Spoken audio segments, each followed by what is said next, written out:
I have to have the light on? No. There we go. Thank you.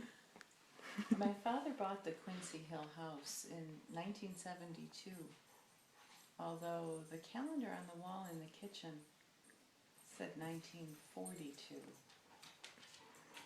It's as if this house had been locked in time, as if nothing had changed in all those years.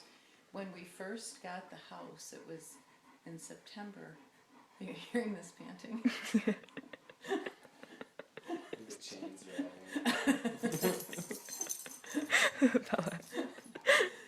And it was, the house had been up for auction, and they were selling all these antiques out of it. There were oriental rugs and amazing fixtures and beautiful bookcases and just tons of antiques.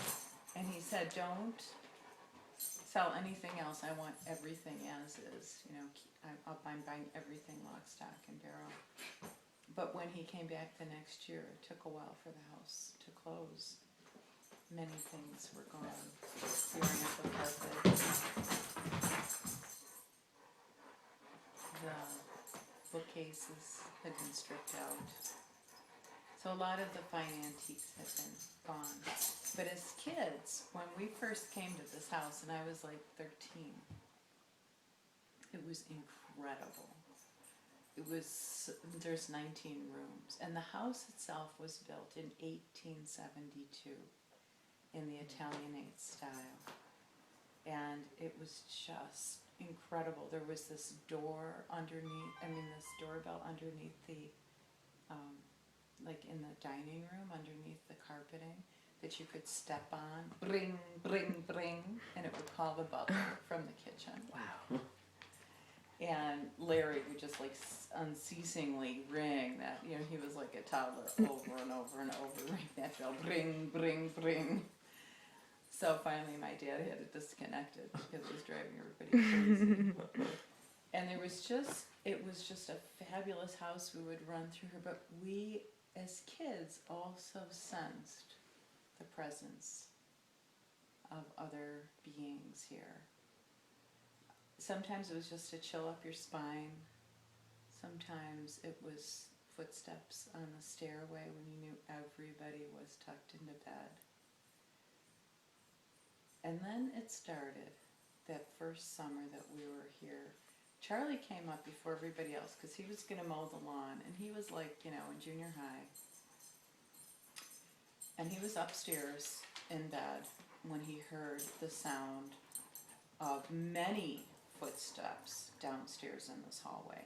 And it had this scraping sound, like, you have like a hiking boot that has this, but there was a scraping.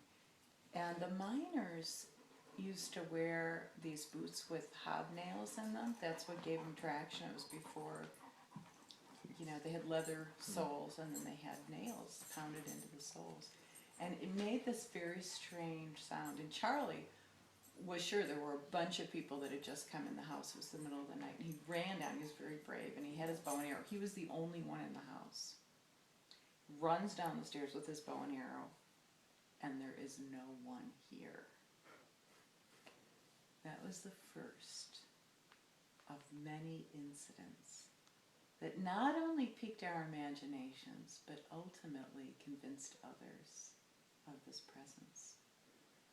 My sister Mary looked in the big mirror, and she saw this lady staring back at her and just freaked out. Other times, people, of course, didn't believe, but they'd take a photograph and there was a being of glow in the background of the photograph. Even Jim Brooks, who doesn't believe in ghosts at all, had an apparition in his photograph. But I think the biggest change for the adults understanding that, in fact, there were ghosts in this house was when my mom was up in the attic toward the end of that summer. It was a really hot August day. And she had gone up to the attic to open up these old steamer trunks, huge trunks, and they're just covered with dust. And she opened them up and pulled out a top hat made of beaver skin from the 1800s. and these gauzy, light women's dresses, floor length, and ledgers from the mines. And paging through those ledgers, you could see all these years of history here in the house. This house was built for the superintendent of the Quincy mine. And miners would come here. You know, of course, the living conditions for the miners was very horrible at times. This was before labor unions and things. And they would riot here. And this, of course, was recorded. Different uprisings and things like that. So there she is in this very hot, stuffy attic, no windows open, going through these trunks, these steamer trunks. And this cold wind blew through the attic and slammed the door shut. And she was locked in from the outside. She jiggled the handle and pounded and pounded and pounded and pounded and yelled, "Hey, kids, I'm up here." And nobody heard her until it started getting towards supper time. And Jerry was saying, "Hey, where's Mom? I'm getting hungry." And we started to look for her. And she was found in the attic, and they could not unlock that door. Either side, it was locked from both sides. And it was this big old lock. So the boys had to get a drill and a saw, and they literally had to cut out that whole like section of the door so they could get her out. Wow. And that's when she believed, okay, that was very weird. But there were other things too. I remember being at dinner. Now my dad had unhooked that bell, and we were having dinner, and we heard the doorbell ring, bring, bring, bring, and we knew that the butler pantry had been undone. So when the kids ran to the front door, no, like nobody comes here and rings the front doorbell. Mm-hmm. Nobody was there, and it would happen over and over again.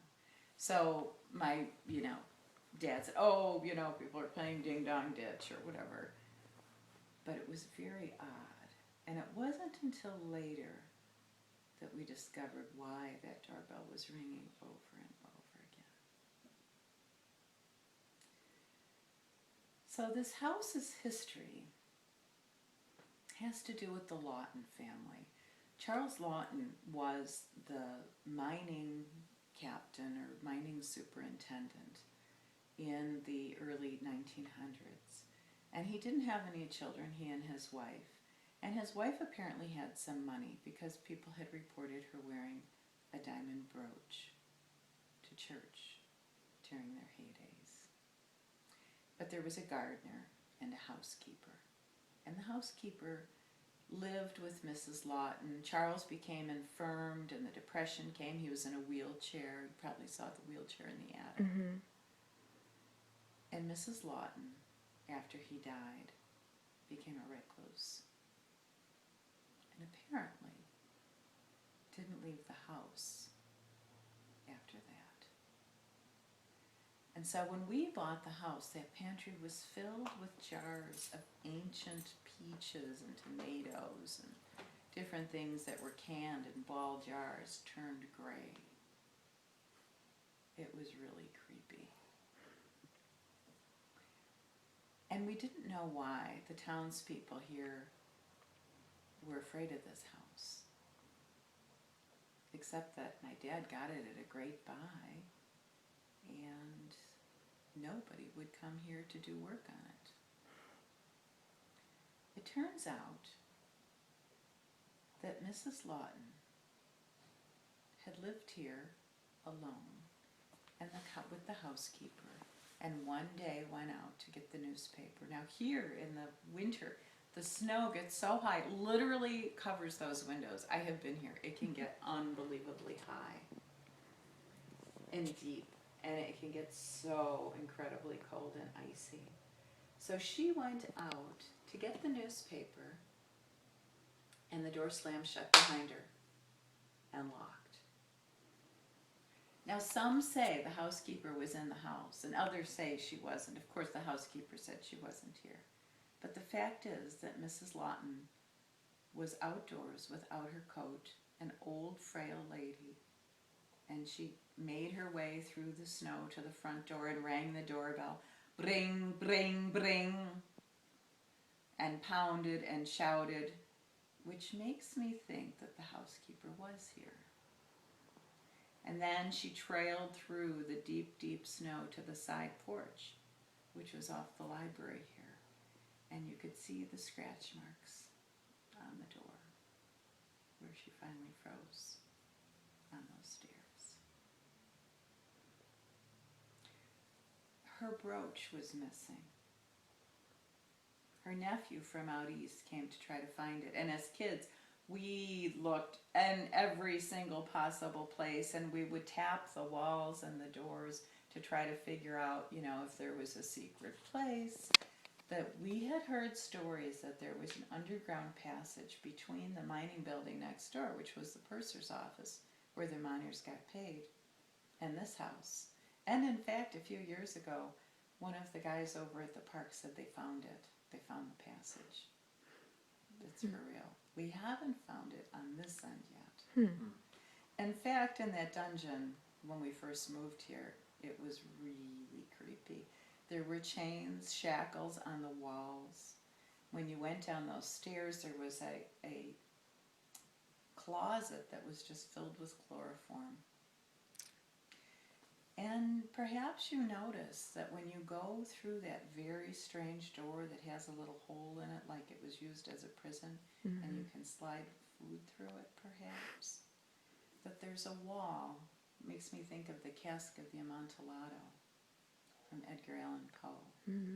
It's not all the way to the ceiling, though. Now, some say that this house had to be used as a morgue because, of course, the ground was so snowy and frozen in the wintertime that they, in fact, would use the dungeon as a morgue.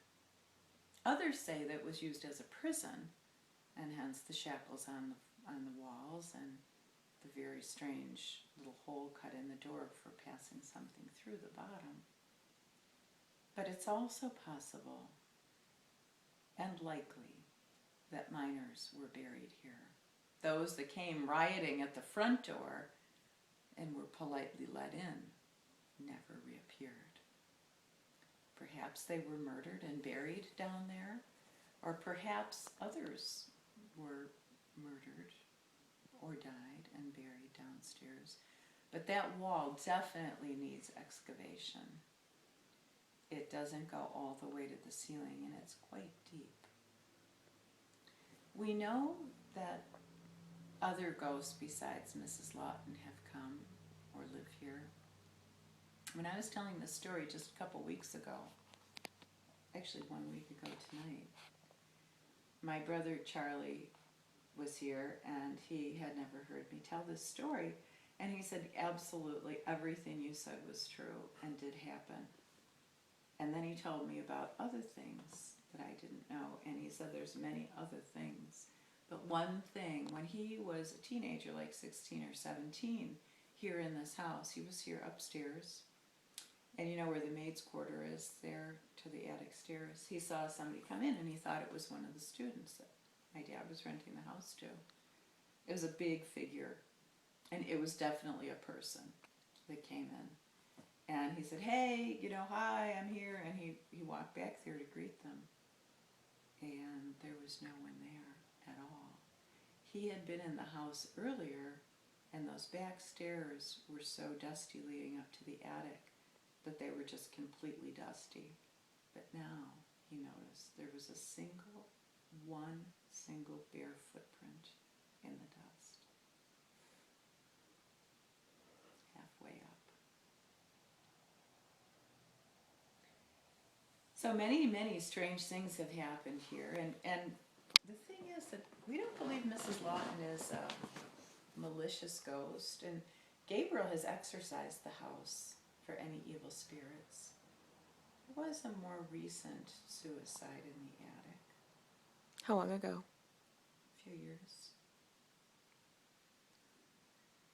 Nobody wants to talk about it, and I don't know the details myself. But I do know that this house is filled with energies, and we've always loved it, the imagination and the fun of it, and the history.